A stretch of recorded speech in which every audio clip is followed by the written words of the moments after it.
Yo, what's up, hey, hi, hello, what's up, hey, Shuck here. I'm the developer of the upcoming, game Goober Hell Custom Night. This is part 2 of a weekly dev progress report series. Yeah, and, we're just gonna get right into it.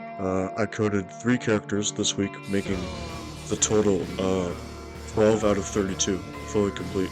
As well as, I didn't do just that, I added more rooms, I actually finished one room, so it's not just a purple screen. You'll see when I show gameplay.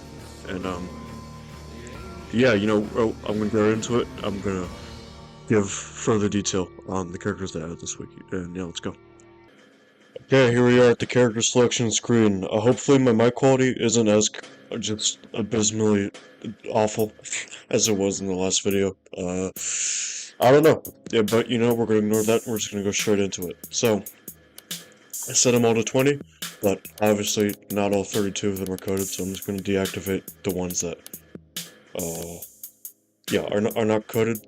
And yeah, so we have these, what is it, these 10 at the top, I don't know why that took me so long, and these 2 at the bottom that are fully complete. And the ones that I added this week are, first, this guy, Mr. Jester.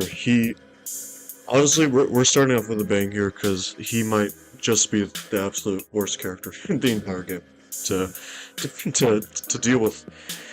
He just makes everything a complete nightmare, which, I mean, part of me thinks that's really funny, but another part of me is like, okay, just drop something, and another part of me is like, oh god, what have I done? But we're just gonna go with it.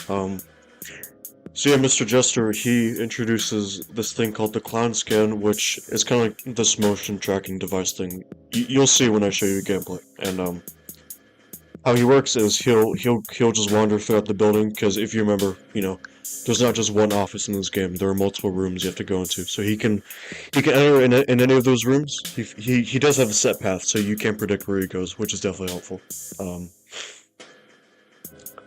But yeah, he does that, and you can't enter the same room as him, or you die. Which, just because of how fast he moves on 20 AI, and because of just how much is going on the max mode, even at just 12 characters done, it is awful.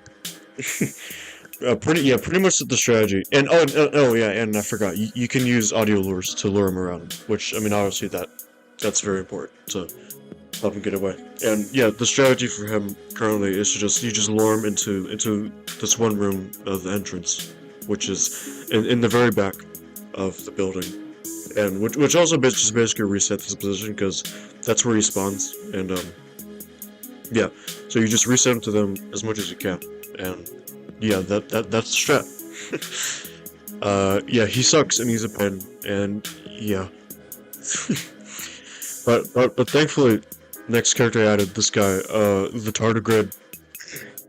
He's definitely not as bad, but he's definitely interesting. He's basically just a combination of Steve and Max. He can come from either of the doors in the office, and you see him at the doorway and you close the door. Pretty simple. Because he can come through either doorway, I did make him slower than Steve and Max. Like Max is the fastest, Steve is in the middle, and Tardigrade is the slowest. And yeah, I mean, obviously he can show up on the cameras too, but on the max mode, you're not really supposed to do that. You're not supposed to look at the cameras too often because of Glurb.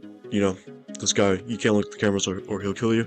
Or you can't look at the cameras too much or he'll kill you, to be more exact. But yeah, so he's not really too big of a deal. I mean, he does like the combo a lot. Like, there are multiple times where you'll have to like close both doors at the same time, because either Max or him will spawn at the same time, or Steve and him will be at the door at the same time.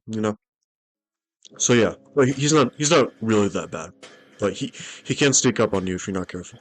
And then finally, for this week, we have this guy Goofball, which is just peak character naming, Goofball. And yeah, this guy's also quite a pain. Because what you do, he kind of works with Jester, because he works with Jester in terms of, like, Jester, you can't go in the same room as him, but for Goofball, you do have to go in the same room as him and click on him. Um, now thankfully, you can predict what room he'll be in each time he spawns, because there is a set path. I'm not going to tell you what, but throughout all the trial and error that I've gone through, you know, as a playtester, you know, there's a set path, and you can't predict the room he'll be in. So yeah, and the way you know when he spawns is when your screen it'll start flashing with like this term of like "find me," and it's like a smiley face, and it's all glitchy and weird. So yeah, when that happens, you have to search the building for him. I mean, not really search the building, you just go to the same room as him. And obviously you have to lure Jester away from that room so that you can't be in a room that has both him and Jester in it at the same time, if that makes any sense. But yeah, you know, he sucks, and on 20 AI, I think he shows up 4 times. Uh, yeah, interesting thing about him is that the lower his AI numbers, you'll have the same amount of time to find him, but he'll show up way less, if that makes any sense. Like you have the same time to find him when like the find me screen shows up on 20 AI as you will 5 AI. But the difference is that he he only spawns once when he's at 5 AI, and he spawns 4 times when he's at 20 AI. If that makes any sense. But yeah, he's a pain, and he definitely messes up the cycle a little bit. Although I will say he does like to spawn similarly with Sticky. Um, which is definitely helpful because you know you can leave the office, you can deal with both characters at the same time because both of them require you to leave the office in order to deal with them, which is definitely nice. And yeah, that's all I added for this week. Now I'm going to show you guys gameplay, and you know I'm really paranoid about this mic quality being terrible, but you know we're just going to try it out. All right, see ya. I mean not see ya because the video's not over, but whatever. All right, so here's gameplay time of the max mode. It looked like, again, disclaimer, it looked like every character is active, but, I mean, obviously, they're not. It's only the 12 that I've fully coded. And, okay, first thing we do, set the camera to camera 3, and then we reset for Dookie.exe, because remember, he appears every other time you go on the camera, and he can kill you very quickly if you're not fast enough. So, yeah. Now we wait. We wait for Sticky's sound cue, which is him running in the vent. You know, we do have to deal with uh, just beautiful, you know, sound effects coming from Theo's crane over there. Uh, yep, there we go. Close the right door because Max spawns while you're dealing with Sticky. You set the audio low for Jester, and you close the vent. You get the hell out of there. You reset for him. You reset for Dookie.exe. Wait for him to spawn. Close the door. Yeah, and now we're back to waiting. Now we have to wait for a Charlie Kirk ad to appear. Because remember that's a character, Charlie Kirk. There we go. I closed the right door because I've noticed that tardigrade spawns as you're dealing with Goofball. So we lure Jester to that room so that we can safely enter the entrance, which is the room in front. Because that is the first room that Goofball spawns in always. Take care of Sticky, and then we audio lure Jester back to the entrance. We close the door for him. We fart. We reset for Dookie, and then we just wait again because yeah, again Steve is slower than Max, so he usually shows up. He usually shows up after him. I've noticed, and now we're back to waiting. Now this time we're waiting for Sticky's sound effect to play, and then we're gonna reset the swine on the cameras. Then we're gonna lure Jester over there away from us, and then we close for him.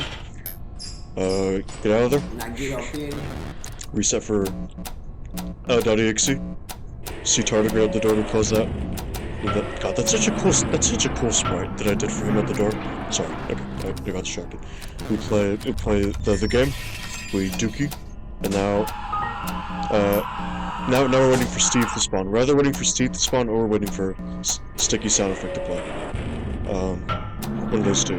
Well, I mean, Steve just spawned, so now we're waiting for Sticky sound effect. We do have to wait a little longer there, and then I make a mistake here. I was supposed to lure Sticky to the room on the what is it? The top left? No, not the top left. The top right. But I messed up there, and we got kind of double jump scare, double placeholder jump scare, which is pretty funny. Um, and yeah, that's the absolute. That's I wouldn't blame you guys if you like didn't have any fucking clue what was going on. But that's just how it is. That's how the max mode is currently 1220. It is honestly, I do think it is kind of fun. Really, I have beaten it twice. Obviously, like, I didn't record either of those times, so I guess you're just gonna have to take my word for it. But I have beaten it twice, and it is pretty fun. And I won't give spoilers, but there is a surprise at 5 a.m. during the last minute. That's all I'm gonna say. Um, and yeah, I'm gonna keep updating you guys next week, next Friday. And yeah, that's about it. I hope this video was shorter than last week's. Obviously, I can't predict the future. I'm still recording it right now, but yeah, and I hope you guys enjoyed it. And we're gonna be back eventually. So yeah, see you. Why did I say eventually? No, we're gonna be back next week. I'm weird. Okay, okay, bye.